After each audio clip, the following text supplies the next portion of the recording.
Kira-kira Mardian, pengrajin kayak mana, Kak, perahu hias. prosesnya, Kak? Ya, prosesnya bikinnya kita di daratan dulu. Jadi bikin darat pagar kayak apa patung atau segala macam minimalis. Selesai dari situ seminggu kapal datang baru kita ngiasi di sungai. Si kapal itu berapa lama waktunya, Kak? Prosesnya kapal itu prosesnya ya kalau kita di laut di sungai ini seminggu positifnya. Tapi kita bikinnya di darat dulu seminggu di darat. Seminggu dan Iya.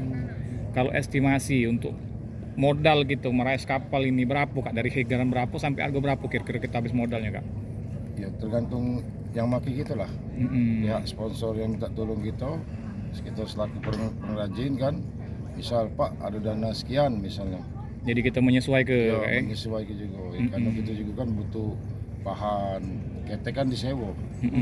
Butuh anak buah digaji. Makan mereka banyak lah. Banyak, Kak, ya?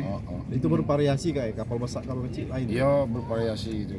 Karena kapal besar itu ya lebih mahal sewanya kan. Untuk 17 tahun ini kira-kira kita dapat order berapa banyak, Kak? Kalau sementara ini cuma dapat 6 tahun ini. Dapat 6 kapal kita yang kita rias, Kak, ya? Iya. Nah ini dari mana, Be, Kak? Ini dari kecamatan, dari OPD kota, OPD provinsi. Nah, itu yang provinsi banyak bergabung di situ. Yang bergabung di PN.